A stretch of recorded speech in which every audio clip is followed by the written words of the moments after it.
look out, Toronto. Daddy's coming home. That's right. I'm going to be back in my hometown of Toronto, Ontario. That's where it all started for me, doing stand-up at the Royal Theatre, April 12th, 7 p.m. show and 10 p.m. show. So cool to be coming back where it all started for me. So the Royal Theatre, April 12th, 7 and 10 p.m., one night only. Get your tickets, gang. They're going fast and want you to come out and have some laughs. So see you there. So I'm walking along the beach in my lemon lime Crocs. I don't know what color yours are, but Daddy likes to party with the lemon lime Croc, man. The Bomber Ross Croc, man. Everybody else take the color they want, but I'm gonna have the Bomber Ross lemon lime Croc on me feet, man. Blood clot, the rumba, bumba. That's... You're riding down the Harland Highway. All right, hold tight on the Harland Highway show. Harland Williams.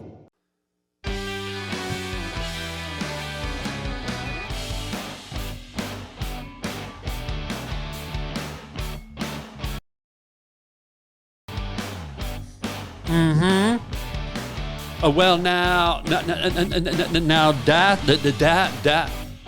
that's right. That's right, ladies and gentlemen. You right here on the Harland Highway podcast today. Wow. We're doing a Cajun. Look at this. I got to show you this. I got my Cajun t-shirt on. Look at the lobster broil and the crawdaddy and all the Cajun acronym on the t-shirt. Going full Cajun today, going in 100% Cajun. I don't even know why I do the Cajun thing. I have no idea. It just feels good. It rolls off the tongue. It just kind of, go to the back of the throat and it kind of get stuck down in the epiglottis. And it just kind of, get a little jammed in the nasal cavity there, and it just kind of suck your whole face into participating in verbalizing. As only the Cajun language can. Whereas when you talk clear and crystal clear like this, it's just coming out of your mouth. But when you go Cajun, oh man, you suck your whole face in. It's like, you ever see a rotten pumpkin? Jack-o'-lantern, and after about 7 weeks, it's like just sucked in. Try talking Cajun. Like if you want us to take like a 20-second silence where you can just say your name, say, hi, my name is Harland William, and today I'm talking Cajun. So say your name and I'll give you 20 seconds. Go.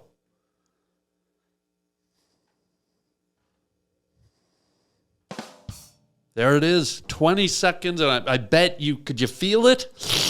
Just working. So welcome to the Harland Highway podcast today. Today my co-hosts are the Tender Frienders. They're here, the Tender. How are you, boys? Well, okay, same to you. That wasn't very tender. Okay. Wow. The Tender Friender in the house. The Cajun Tender Friender. Before we get going, I just want to say thank you to all of you watching, subscribing. Can you believe we just hit 70,000 subscribers? What? Like, I think it was just a month ago I was asking everyone to subscribe because we hit 60,000, and now it's like 10,000 more, and just keep it coming, man. It's a great thing. It lets me know that this thing we're doing here is working. It's appealing to people. It's got the rock Cajun spice. So thank you, everyone.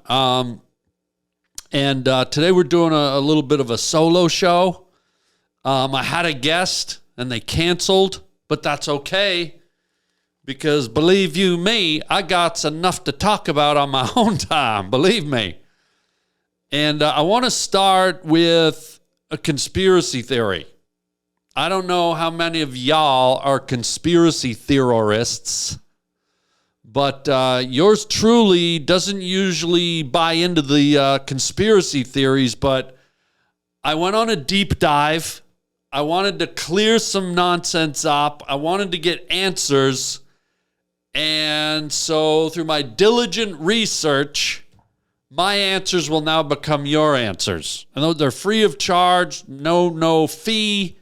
Nothing will be mailed to your home. There'll be no monthly payments. This is free. And it might, if nothing else, just clear your conscience, clear your head, get rid of things you've been thinking about your whole life. And now you can finally just go, okay. Okay. If you want to do it Nicolas Cage style. There's two okays in the world, ladies and gentlemen. There's just... okay. And then there's the Nick Cage style. It's like, okay. So it's up to you which one you want to do. I'm not going to judge. I'm not even going to judge Judy. So here's my conspiracy theory. Wow. It starts in the 60s, and it deals with the assassination of JFK. Let's run down some events, okay? In the early 60s, a conspiracy, a myth, a legend sprung up when about an 18-inch footprint was found in a forest. A large humanoid ape-like footprint, and they dubbed it the Bigfoot. This was the first time we'd ever seen they had one picture of you can't forget it, of a giant footprint, looked like a human footprint, but just 18 inches, big footprint. So we've all got that image of that solo footprint emblazoned in our mind. And you ask, well, how does the footprint of Bigfoot, the first footprint of Bigfoot, play into the assassination of our beloved president JFK, or KFC if you like a fat president? Here's how it plays in. Here's how they're linked. First of all, let's talk about how elusive the legendary Bigfoot is. We have the footprint. Apparently it's real, and we've never physically laid hands on a true Bigfoot. Why? Is the government hiding something? Does the government not want us to know? Is it kind of like UFOs and aliens where we're pretty damn sure there's something out there, and we're probably pretty damn sure that the government knows something about something, but for some reason isn't telling us? And why am I doing this? Because I've got a little bit of Nicolas Cage in me. So here's how I was able to kind of thread all of this together, create this conspiracy tapestry and unweave the strands, if you will. So we start with the big footprint, okay? That's in the 60s. Cut to the 60s, the late 60s, JFK, or KFC if you're a fatty, gets shot, okay? He gets shot. Some say it came from a window in the book suppository, and others say it came from the grassy knoll. All scientific and forensic research seems to indicate that JFK's head went back. He was shot from the front. You can even see it in the famous Zipruder film or whatever it's called. JFK does not get shot and slouch forward. He takes the hit and his brains basically fly. His whole head goes backwards. And it sort of debunks the whole theory of Lee Harvey Oswald up in a book suppository at a very difficult range, a very difficult angle, a moving target, shooting him precisely and accurately from behind.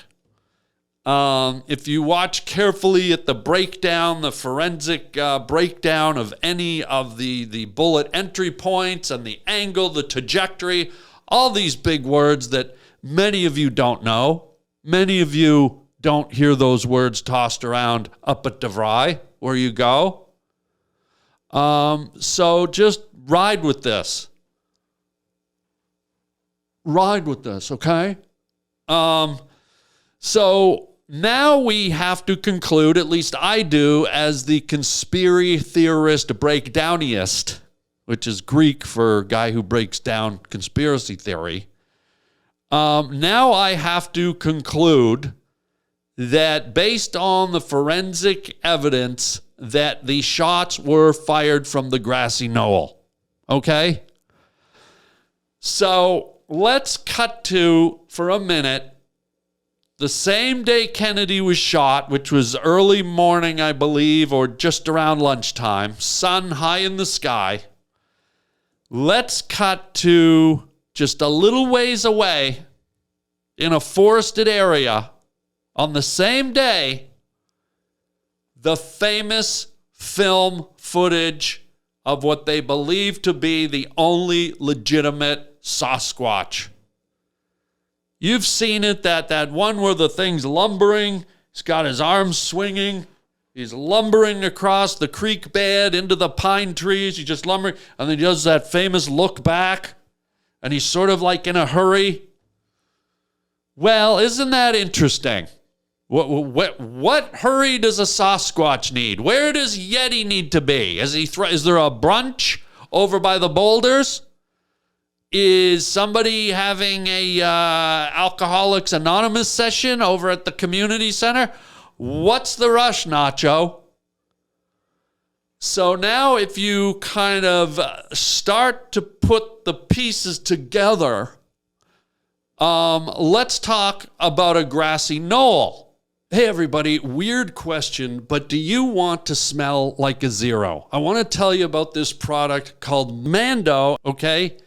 It is this unbelievable application you put on your body, and it will stop your stink for over 72 hours, if not more. It can go in your armpits, it can go on your butt crack, it can go down in your man areas, it can go in the folds in the skin, wherever you want to put it. This stuff is clinically proven to stop the odor. It's Mando, and it's from the makers of Lumi deodorant.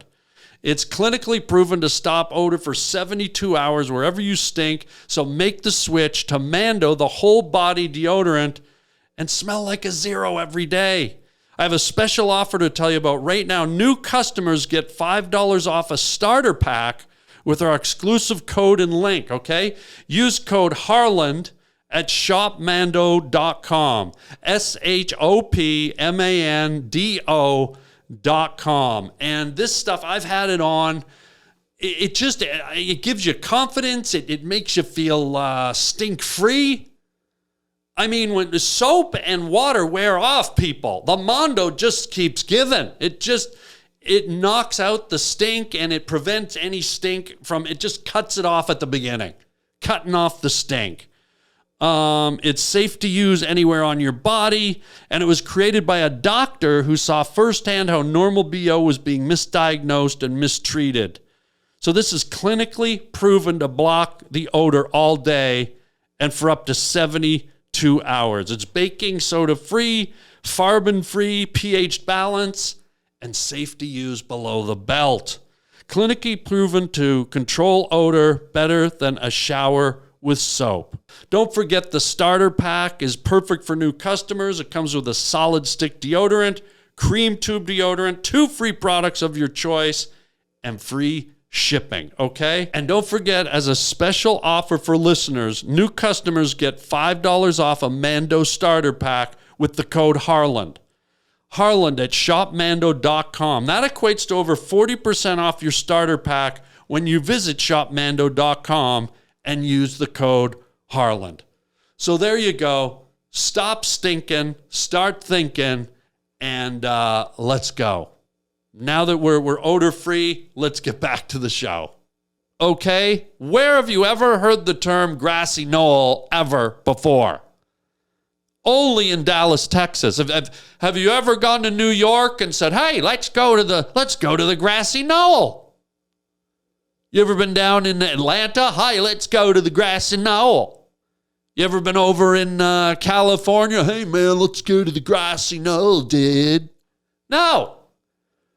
Only in freaking Dallas, right in front of where El Presidente took the El Belletos, is there a grassy knoll. You don't hear that term anywhere. You don't see a grassy knoll. Everywhere else, it's just hills, lawns, grass. What is a knoll? Who the hell came up with knoll? Somehow there's a grassy knoll in Dallas, right where the assassination took place. So just so you know, a grassy knoll is sort of a grass-covered hill. Now, we're talking about a grassy knoll in Dallas in the 60s when the city was not that developed. Okay?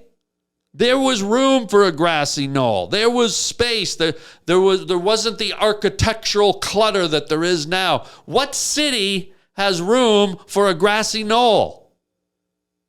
I mean, do you know the prices of real estate in Manhattan, in Los Angeles, in Miami, any city, Dallas?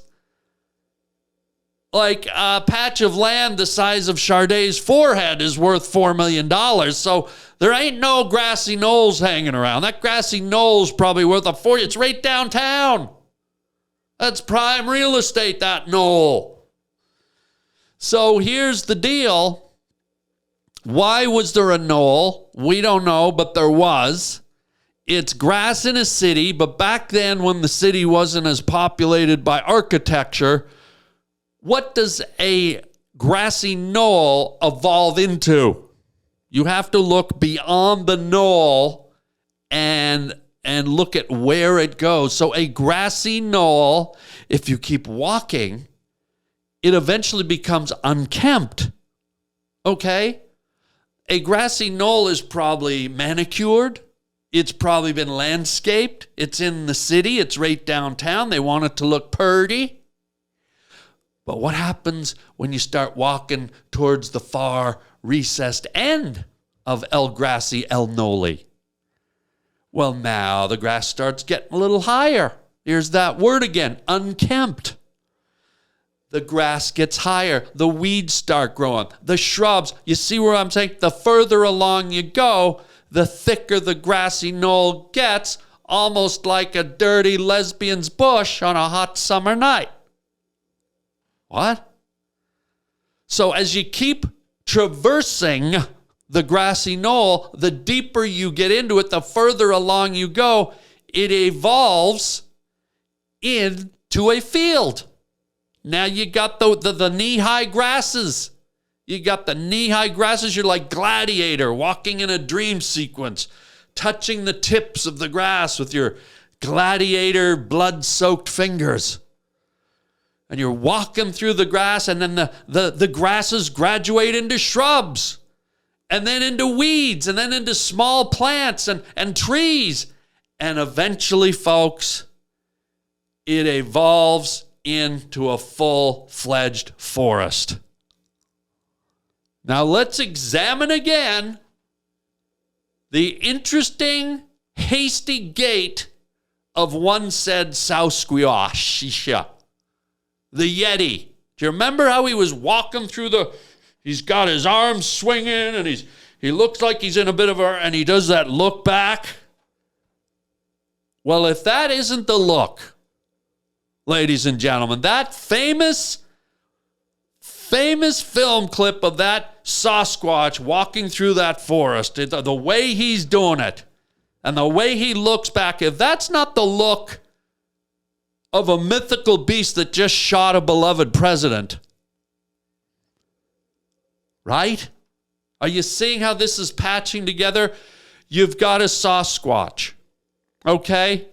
He doesn't want parkland developed. He wants forests preserved. He wants to stop the timber industry. He wants to maintain his environment. Who's at the top of the pecking order? Who signs the permits for lumber and timber industries and mining and fishing and all the things that disrupt and destroy the natural environment of a hairy Yeti Sasquatch? It's the president, gang. It's the top dog. It's the KFC. Crunchy or regular, spicy or mild. In a Sasquatch's mind, that guy has to be stopped. And so what do? One sunny day in the 1960s while the hippies are smoking their reefer and sniffing the corns on their dirty dog dirt stained feet, old Sasquatch sees the timber industry starting to chip away at his beautiful land, his sacred forest. He's seen the mining companies come in. His world is shrinking. He's got a family and relatives to think about. There's other Sasquatches out in the forest. And so he's going to do something about it. He follows the trees, into the brush, into the field, into the grassy knoll. And this is America, ladies and gentlemen. We all know it is. This is the US of A. This is Texas, where they eat guns for breakfast. It ain't hard to get your hands on a rifle or two. So as old Harry Buns is trucking out of the forest and making his way slowly to the grassy knoll, sure, he picks up a rifle or two. Picks up a rifle.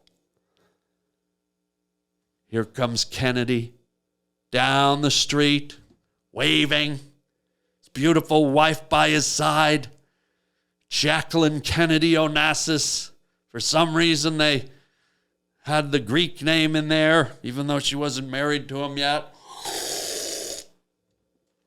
And here he comes waving to the throngs of fans, the people who adore him, who voted for him, who didn't vote for him. One of the most beloved presidents, if not the most beloved president of the United States of America, the most powerful country in the world. Or as Don Knotts would say it, the most powerful country in the world. Here he comes. Here comes the guy in his shiny black limo, his pearly whites, his perfect hair, and the world loves him, except for one dirty, moss-stinking Sasquatch, hiding on the grassy knoll with a loaded Colt 45 Smith & Wesson 52 97 C3PO RTDT repeater round, right chamber made, racketeering the piston turbine rifle. The guys know what I'm talking about, the guys. And he's laying there. And here comes the president. The world couldn't be brighter. The president whose very hand signed the decrees to let the foresting and the mining and the fishing. And here's old Sasquatch. Lines up his C3PO R2D2 59 Benson and Hedges Black & Decker revolver. And he's got eyes like a hairy monkey that eats birds' nests for snacks. And this guy lives in bird nest country. You think he doesn't go up into the trees at night and watch the sunset and eat bird eggs like they're popcorn? You're damn right he does. He's Sasquatch. And here comes KFC right around the corner. His golden skin glistening in the Dallas sun.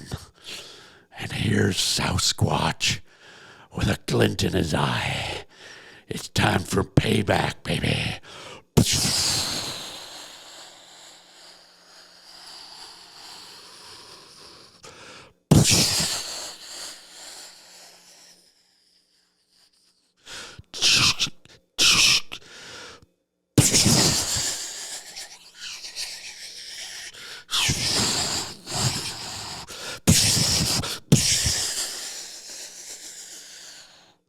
7 shots, maybe 8, maybe 10. Boom, boom, boom, boom, right into the KFC. Sasquatch has done his job. He's evened the playing field. He's taken back what he believes is his. And he turns and he hustles out of Dodge. He's done the job. He's assassinated the guy that's taking his land away. Starts lumbering across the grassy knoll, through the fields, through the trees, and he gets into the forest just as a bunch of cowboys happen to be filming in the forest. He's unaware of them, and he's walking like a guilty Sasquatch, looking over his shoulder to make sure nobody's watching him. And if you see that one hand go back, he swings it back. If they had moved the camera just over 4 feet, you probably would have seen Sasquatch throw a rifle onto the forest floor. Just boom, boom, boom, right? You saw him. He does that one look back. Why is he looking back? The forest is that way. The Sasquatch is 15 feet tall. He has no predators. He has no enemies. Why was he looking back? Why was he looking back with that guilty? Because he shot KFC. He shot him dead. He shot him dead and splattered his brains all over Dallas, Texas. So now the government's got some covering up to do. What do we do with the killer Sasquatch? We say the shot was fired from a book suppository. Some lone gunman, some guy, apparently was a Russian agent, but yet he just lived a quiet life in the community. The Russians goaded him on to do it. No real motive, no real reason. And before he can have his trial and tell his story, they just conveniently pop him off. But now they got a problem, players. Now they got a problem. They got their gunmen. They got their gunmen roaming in the forest. They don't want people burning down the forest. They don't want people going on a manhunt for the Sasquatch. So what do? Well, something else happened in the 60s, just days after the assassination of KFC. Good old USA America took off for the moon. The first country ever to get to the moon. And now here's where the third part of the conspiracy theory gets tied together. Spacesuits, ladies and gentlemen. NASA spacesuits. You saw them, right? Big, giant white suits with a bubble head, with a mirrored visor. Did you ever see who was inside the NASA spacesuits, the Apollo 11 spacesuits? I couldn't see through the visors. So now what do? You get the Sasquatch on the Apollo 11. You get his ass up to the moon where no one can track him. No one can hurt him. And he gets out of that spaceship.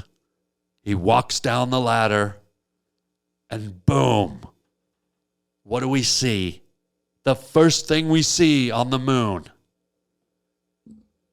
An 18-inch space boot footprint. This is one small step for Sasquatch, one giant leap for Yeti kind. Ladies and gentlemen, they took Sasquatch and put him on the moon. He's up there. That's why you don't see him. That's why we've never found another footprint. Same size, the footprint in the forest, the footprint on the moon, they're the same size. Everything works in chronological order as I laid it out, ladies and gentlemen. Sasquatch assassinated John F. Kennedy, KFC, the crispiest, most delicious president we've ever had. The government covered it up. He was shot by Sasquatch. The government transported Sasquatch to the moon to cover it up. And that big, hairy space bastard lives up there now. Might as well be a space monkey. Whew. And now you can go through your days, through your life, and be clear. Be clear. Be rid of all this nonsense, all these ideas, all these theories, all these conspiracies floating around in your head. I just cleared it up. It's a no-brainer. You're welcome.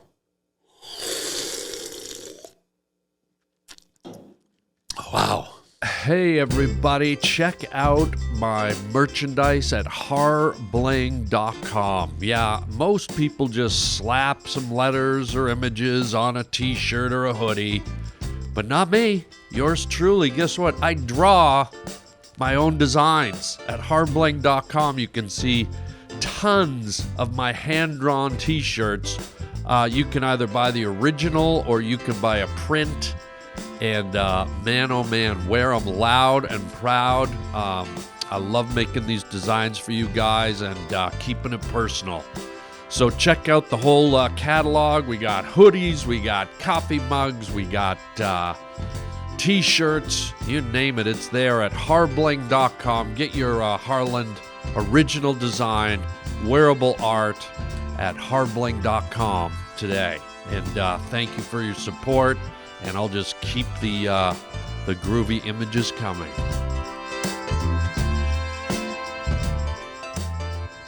It's good to get that off the chest. You know, I've been holding on to that for so long, and tell your friends, just it's done. I want to switch gears. Speaking of space technology. There's this new technology, relatively new technology in Las Vegas called the Sphere. I don't know if you've seen it. It's this giant technological marvel. It's everyone that goes to it says it's beautiful. You go inside and U2's playing and rock bands and they're showing movies. And on the outside of this round sphere, this huge sphere, this thing's like, I don't know, 200 feet high or something, maybe more. They can project imagery onto the outside of the sphere. They can put the American flag. They can put a bunch of clouds floating by. They can put colors. They can put the moon and the stars. And they also did something that probably cost them dearly, because this thing was only up for about 5 months. And I was in Vegas. And while I was there, I'm a gamer. I'm a gamer from the 80s. I loved my video games from the 80s. Okay, some might say I was addicted. And I'm not proud of this, but the people who run the sphere, they projected an image, a full yellow image of Pac-Man. We all know Pac-Man, right? The big round circle, he goes around eating everything. It's just like a pig. He's like Marie Osmond on a Thursday night at a Baskin-Robbins all-you-can-eat mint chocolate chip festival, right? And here I am, addicted, still maybe addicted to Pac-Man from the 80s. I'm walking around in the Vegas streets, and standing before me like a god, like a video game god, is a 200-foot tall Pac-Man. And I got a lot of revenge built up. I lost a lot of quarters to that yellow freak. I dedicated a lot of time to that yellow freak. He just kept eating, and he didn't age, but I got older. He burned up a lot of years of my life, and I always wanted to get him back. This is a real show about revenge right now. I promise the final story will be more uplifting, but right now, so here's this 200-foot Pac-Man. I'm in Vegas. I plan I go and rent a Hummer. You know, these vehicles, the Humvees, the big, like, Hummer. Arnold Schwarzenegger's a Hummer. I got to get the Hummer. I go and rent one of these. I go and I park. I park in the shadow of one of the casinos. I won't say which one. Won't say the Hooters casino.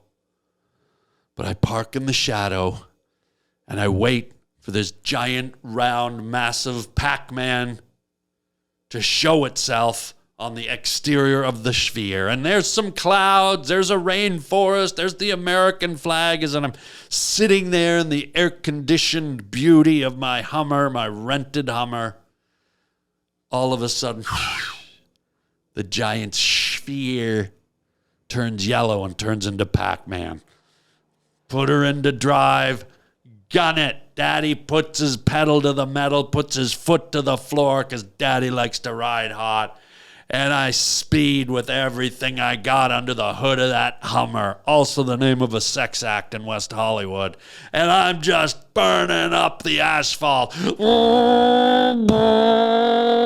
Old ladies diving out of my way, their groceries up in the air, zucchinis, squash, gourds, pantyhose. Hundreds of old ladies. Boom, boom. I hit a few children. I knocked out some fire hydrants. Water's spraying. Old ladies are on top of the water spout screaming. Their legs in the air with their creepy caramel-colored nylon panties and their leggings and their... Oh, God.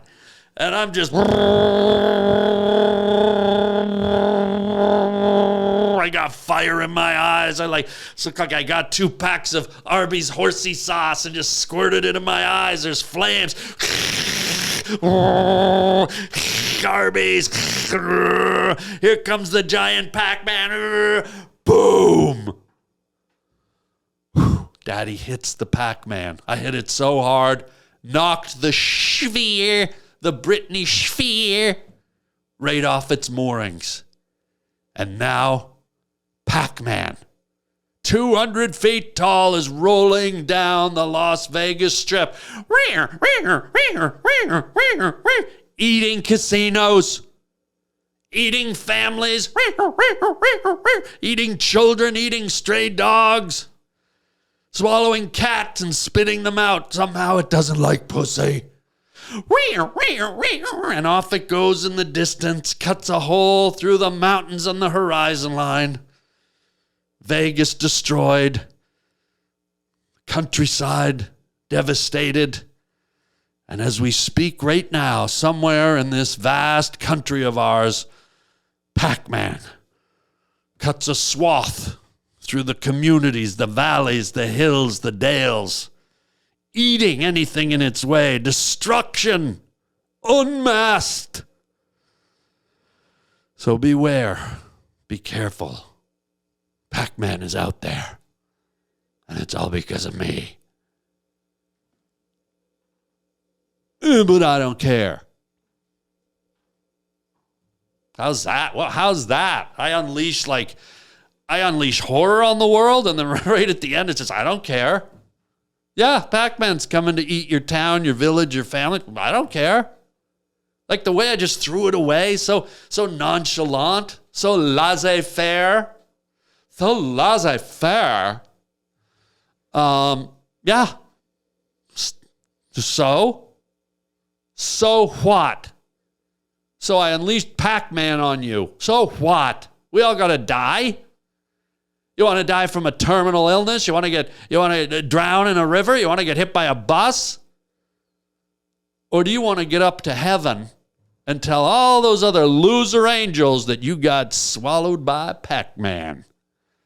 Now that's a story, ladies and gentlemen. That's a story that angels will want to hear standing around the holy water cooler. The holy water cooler. All the angels, you get the bragging rights. You get to speak of a death that no one has ever spoke of up there on those puffy ghost farts in the sky. So you're welcome. And if I want to say it like Nicolas Cage, I will. You're welcome. Fuck, I did it. Fuck you. I did it normal way. I caged it up. I uncaged it. Uncaged the cage. And I just, you're welcome. Okay? I mean, folks, you can't stop this podcast. Look, I can play the theme music whenever I want. I can make a dopey noise. I can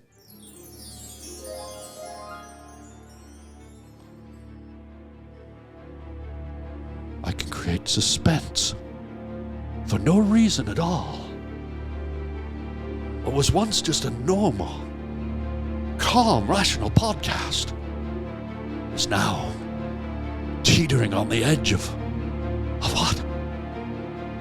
Of the unknown, of the mystery, of the terror of what lies beyond. We went from complacency and normalcy, just another sunny day in the neighborhood, and now, what manner of madness lurks beyond the horizon? Oh! See, this is what I'll do. And if you want to fuck with me, if you want to get in my grill, this is what you're going to get.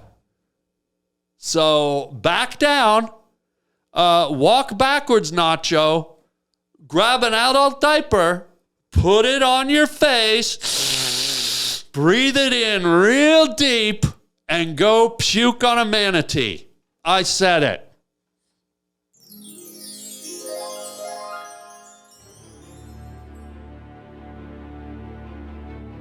What's that? Where are we? Who's there? What's happening? Are you on the Harland Highway Podcast? I don't know anymore. Everything's just gone completely mad. Oh my God. The suspense is killing me. See? Boom. See, you didn't see the second one coming. I'm a power player. Daddy likes to party. I'm a power player. Daddy not only gets up in your grill, Daddy gets up in your grilled cheese. I'll take the melted cheese. I'll stuff it in your artery. Watch you have a heart attack right in front of me, spasm around like a squirrel or a salamander that's just been side-clipped by a white van on its way to Dairy Queen with a bunch of demented children with braces on their eyes, and they don't know how to eat a dilly bar, and they're going to stick it in their eye repeatedly. So back off, move out, sift some sand in your dirty, dirty 1980s George Michael face, and puff a bag of cheese twirls, freaks. Wow.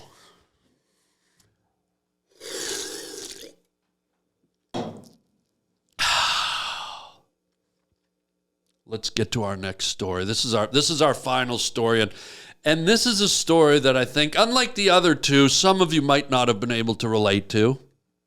But this story is really something that has a universal theme. And let me just start by saying, isn't it funny how life moves in cycles? How forces can come together, unforeseen forces can come together, bits and pieces can come together to make a whole. And isn't that part of the beauty and charm of life? Disjointed moments in life somehow magically, serendipitously, somehow find their way to combine, to conjoin and create a whole piece. And I want to share a story with you that really almost is hard to believe. It happened when two forces that are a big part of my life converged and made a whole and made me just go, wow. Wow, like if you ever lose hope in life, if you ever get down, if you ever just kind of think you want to give up on life, no, because eventually things happen, things filter together, things float together, they find each other, they bond, they bind, and suddenly, somehow, the chaos of life makes perfect sense. Let's start with this. Those of you that know me, you know there's two things in life that I adore, that I love, okay? One of them is New Year's Eve noisemakers. Party favors. You know, New Year's Eve. Woo! You know, the horns, and then my favorite one, you know, the little thing, it rolls out, you blow it, and then it like curls up and comes back. It goes.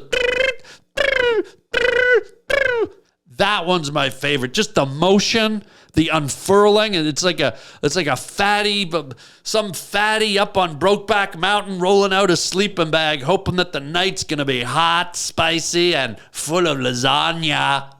Don't know what that meant. We're gonna clear the air with a little theme music. I'm just gonna clear the image of a fat guy in a sleeping bag on Brokeback Mountain playing with a lasagna. Let's do it one more time, Matt, because I said it again, and wow. So I love New Year's Eve party favors. I'm a nut for them. I'm just a New Year's party favor nut. I'm a nut. I'm a party favor nut, okay? That's number one. I love them. Can't get enough of them. Doesn't even have to be New Year's, but it should be. The second thing I love, and you know this, you there, Carl Crinkle Fries over there in Delaware, and you over there, Peggy Punch My Face, little Peggy Punch My Face over there in Duluth, Minnesota, and all the way over in New Zealand, Samuel Stink Bomb Crack. How are you, gang? Some of my viewers. The second thing I love as much as New Year's Eve party favors is sea critters. Oh, do I love sea critters. Sea cucumbers, sea urchins or porcupine eggs, stingrays, manta rays. Have you seen the manta rays? Just they swim underwater. Unlike land birds, they've got wings made of meat. They've got these beautiful meat wings. I don't know if you've ever seen meat flapping underwater, but wow.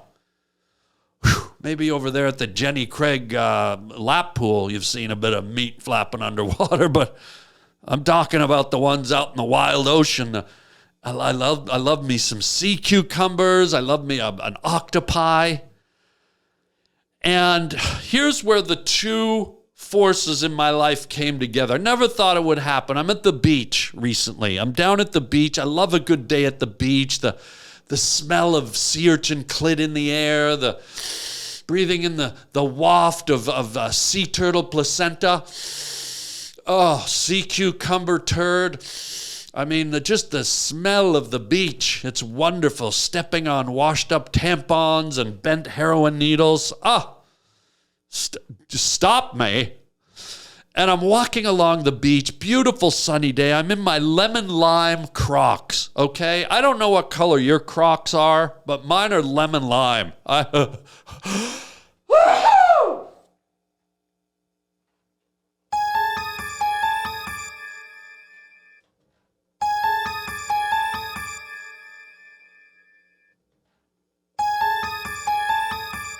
You see, folks, the sneeze was unexpected. I didn't know what to do with it. And I know this from my comedy classes up at DeVry, that when you stumble on a little glitch during your performance, divert and distract. And did it masterfully. I shouldn't have even told you because it was seamless. I'm telling this story about the sea, the ocean. I'm painting a picture. I sneeze. I inhaled what? What did I inhale? A seed from a goldenrod, a spore from a pine tree, some lycomelton from a skunkdalinkunk molecule conjunctor. So I'm walking along the beach in my lemon lime Crocs. I don't know what color yours are, but Daddy likes to party with the lemon lime Croc, man. The Bomber Ross Croc, man. Everybody else take the color they want, but I'm gonna have the Bomber Ross lemon lime Croc on me feet, man. Blood clot, the rumba, bumba. So I'm walking along the beach in my lemon lime Crocs, and I'm looking over my shoulder. I'm looking back like an autistic kid, because I like looking back. I like the tread marks that the lemon lime Crocs leave in the sand. There's just something about them. They're soothing. They're calming to me. There's a form to them that just, I don't know. It's like looking at a cheese grater through the eyes of a demented baby seal with Chinese coconut peppercorn teeth.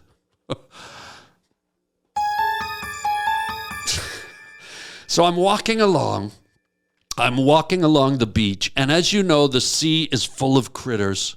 The sea is a mighty force. The sea is the pulse of the universe, of the planet, the never-ending heartbeat.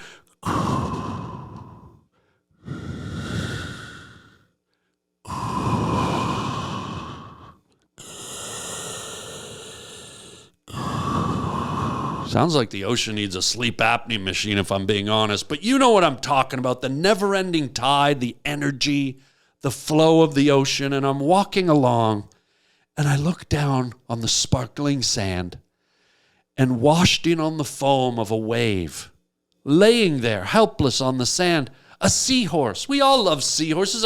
A tiny little seahorse, about yay big, with their long pointy noses and their little curly tails. They're some of the most adorable horses you'll ever see. The only bald horses I know of. No hair, not one piece of hair on a seahorse. Every other horse, hairy as fuck. Or, as Nick Cage would say, hairy as fuck. So here's this seahorse laying on the sand. The ocean has given it back. A seahorse that cannot survive without the flow of the salty sea caressing and pouring over its lungs, its gills. And here it is, gasping, dying on the sand as I hover over it like a god in my lemon lime Crocs. I'm not going to let this creature die. I'm not going to let it. I love sea creatures, I've already told you. And I reach down with my giant pomegranate peeling hands, and I scoop up the little seahorse. He lays in my hand, his little lungs slowly running out of oxygen. And I know that in that crucial moment, as he inhales his last breaths, I must administer mouth to mouth reciprocation or precipitation or whatever it is. I must help this little lovable sea creature live. And so I pick him up on his back and I lay him on my hand and I purse my lemon meringue pie sucking lips and I placed them over the little nose of the seahorse. And I start breathing. And I breathe and I push my own oxygen into his lungs. And wouldn't you know, with every breath, his little curled up tail, like a New Year's Eve party favor.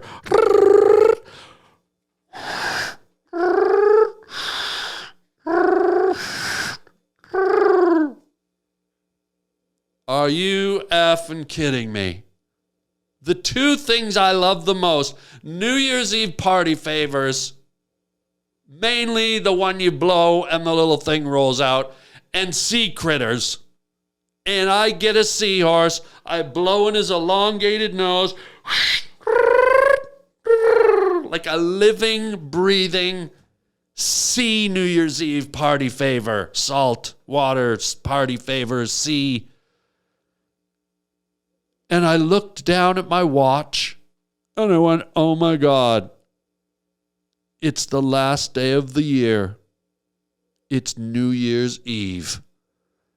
And as the sun went down on the horizon and the pink flamingos all flew to their gay bars, I sat there on the sand and blew life into this unsuspecting sea critter that had no idea the harmony, the bliss that it had created by conjoining my two loves in my life.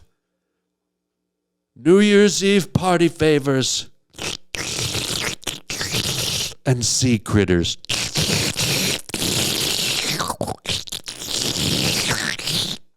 I don't know why I did the noise.